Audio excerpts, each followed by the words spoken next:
अब क्या दिल्ली अगले 20 साल बाद G20 का इंतजार करे ठीक सुरक्षित होने के लिए? दिल्ली अब अगले 20 साल का इंतजार नहीं करेगी, दिल्ली आपको ठिकाने लगाएगी।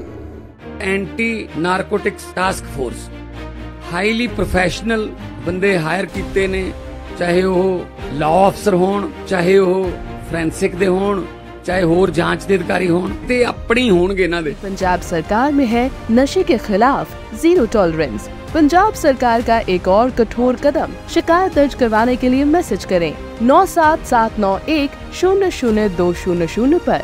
नशे के खिलाफ हमारा साथ दें।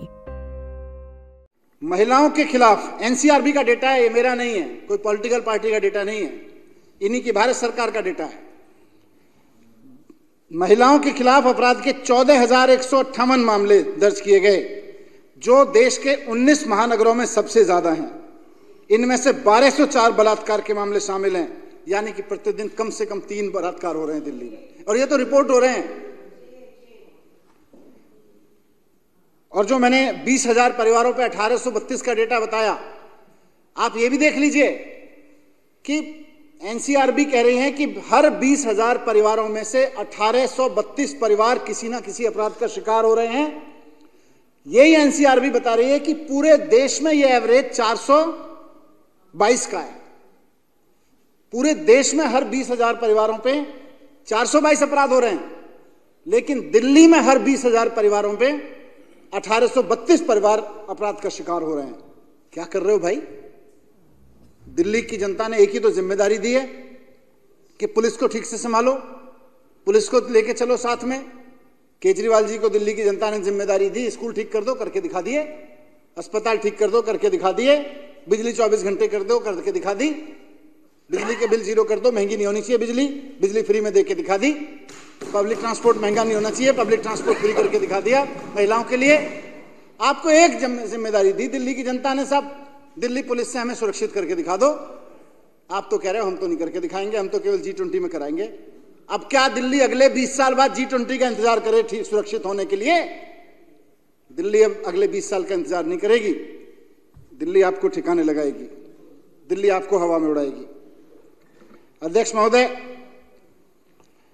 बच्चों के खिलाफ अपराध के मामले भी चिंताजनक हैं। 2022 में दिल्ली के बच्चों के खिलाफ 7,400 मामले दर्ज किए गए, 7,400।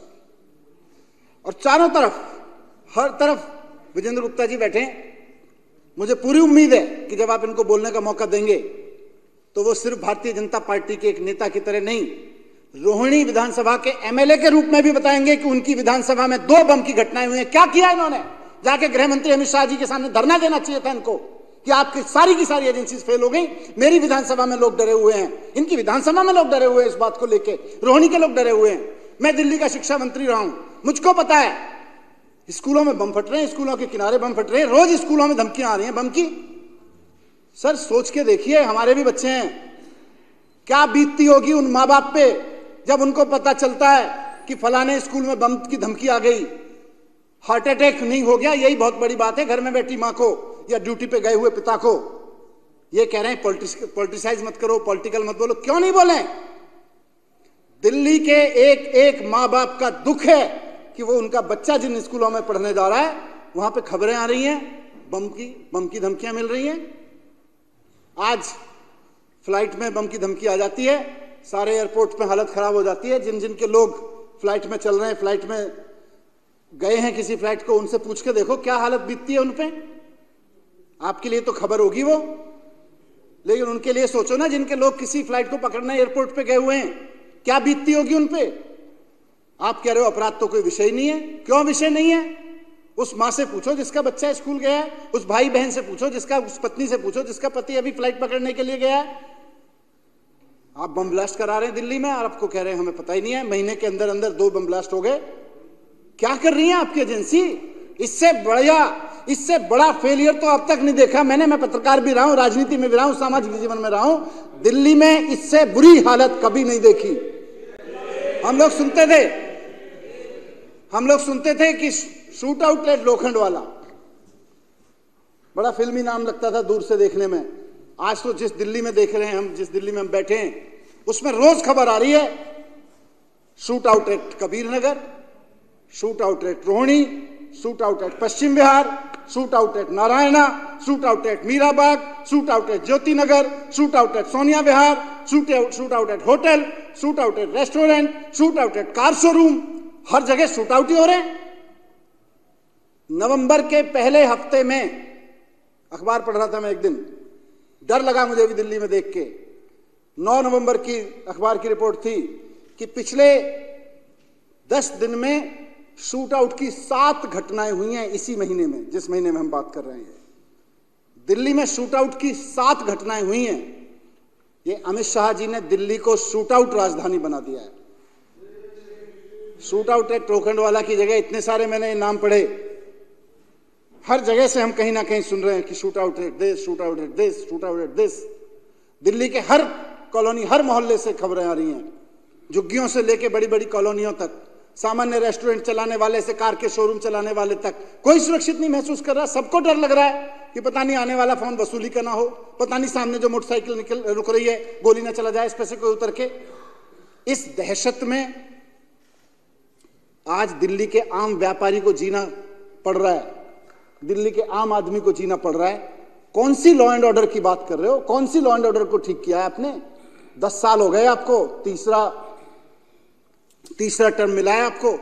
कुछ तो शर्म करो, कुछ तो लाज रखो कि आप देश की राजधानी को चला रहे हो। तो अध्यक्ष महोदय, मैं बस यही कहना चाहूंगा इस मौके पे कि ये अपराध का मुद्दा, दिल्ली में बढ़ते हुए अपराध का मुद्दा केवल एक राजनीतिक बहस का मुद्दा नहीं है, दिल्ली के आम आदमी की जिंदगी से जुड़ा हुआ मुद्दा है। हर उस मां का मुद्दा है जिसके बच्चे स्कूल पढ़ने जा रहे हैं, हर उस परिवार का मुद्दा है जिसका कोई व्यक्ति कहीं मार्केट में गया हुआ है, दुकान चला रहा है, किसी तरह का व्यापार कर रहा है। और ये तो वो घटनाएं हैं जिनका हम बड़े स्तर पर जिक्र कर रहे हैं। कौन सी गली में दिल्ली के चेन स्नैचिंग और मोबाइल स्नैचिंग जैसी घटनाएं नहीं हो रही? उस दिन मैं और मोनू गाड़ी में बैठे हुए थे, किसी शादी में जा रहे थे, कान काट लिया कि इनके पास में फोन आया, जी थाने में फोन करो जल्दी से, मेरी विधानसभा में ये कान के कुंडल खींचने के लिए कान काट लिया है। क्यों?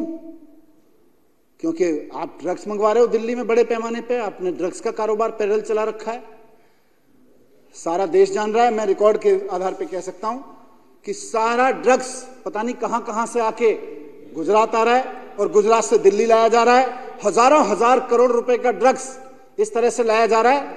वो ड्रग्स लेके ही तो उसके बाद में वो चेन स्नैचिंग करने चलते हैं, कान के कुंडल और मोबाइल खींचने चलते हैं। उसके बाद में ये भी नहीं देखते कि कान काट दिया। सोनू, मैंने इनको कहा ऐसे ही, मैंने कहा यार कान काटना थोड़ी ज्यादा बोल रहे होंगे, मतलब खींचा होगा। मैं गाड़ी में बैठ के बात कर रहा था मनु भाई से कि हो सकता है अटेम्प्ट हुआ होगा, ये तो सबको पता है कि दिल्ली अपराधों की राजधानी है, पर फोन करने वाला हो सकता है थोड़ा सा एग्जरेट करके बता रहा हो, कान काट लिया।